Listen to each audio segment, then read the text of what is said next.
Hi everyone, my name is Jose Chavez with SCM Connections, and we're here today with another video on our 5-minute feature series where we cover different features in SAP IBP. Today we're going to walk you through the driver-based planning functionality and how it can be used in the S&OP process. Driver-based planning allows S&OP stakeholders to capture business drivers that can influence an organization's supply chain and have positive or negative impacts on the S&OP plan. Companies can capture qualitative and quantitative information for these drivers by evaluating their likely effects and expressing those effects in key figure values at specified planning levels. Once drivers are defined, they can be included or excluded in the plan based on decision consensus from S&OP stakeholders. Driver-based planning is available in the IBP web UI and can be used to set up driver models and driver planning views, which can then be shared with other users who would be creating and maintaining specific drivers as needed. For the demonstration today, we're going to use the example of a bicycle manufacturer dealing with some risks due to supply chain shortages and opportunities due to marketing promotions for closeout models. Next, we will take a look at this functionality in IBP. In the IBP web UI, the driver-based planning app can be found under the General Planner group. Now in this case, I've already created some driver planning views for the purposes of the demo. We're going to walk through some of the fields.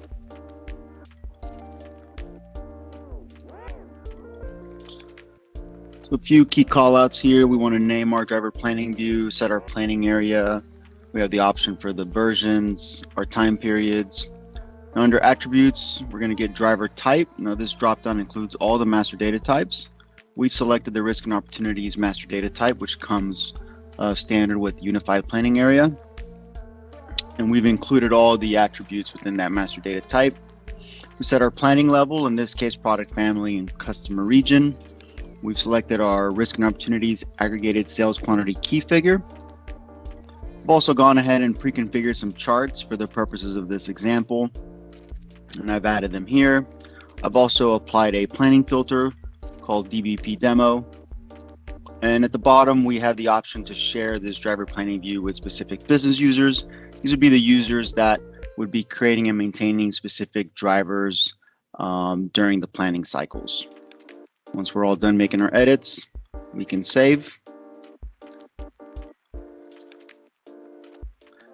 Now we can review our newly created driver planning view.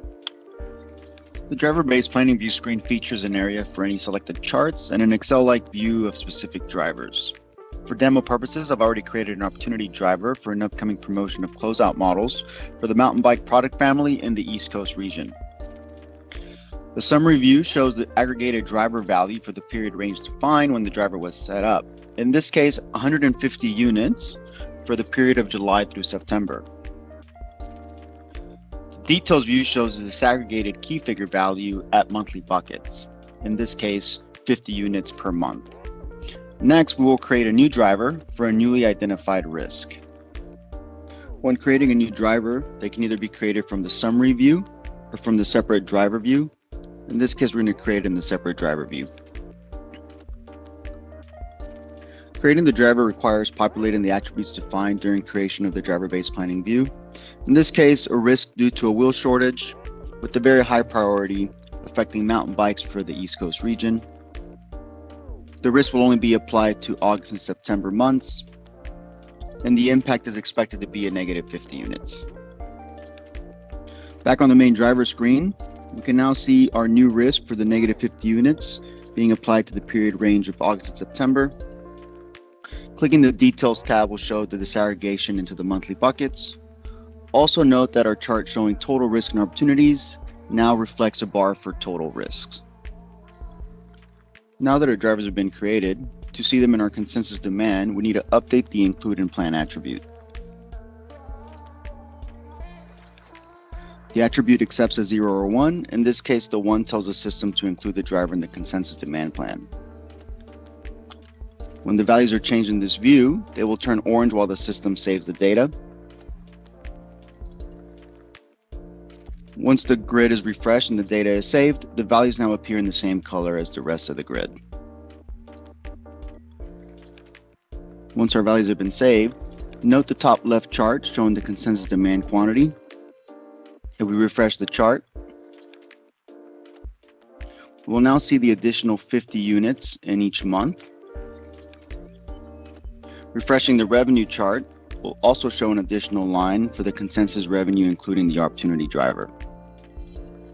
If we now also want to include the driver for the risk, we follow the same process.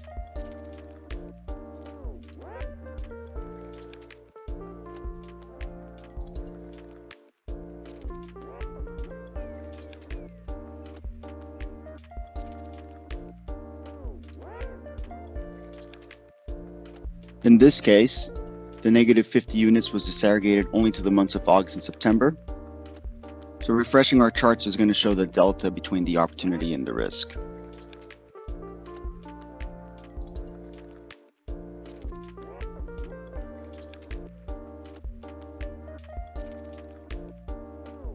As a closing note, although the focus of this video has been the driver-based planning app, the risk and opportunities we created in the app can also be seen in the Excel planning views.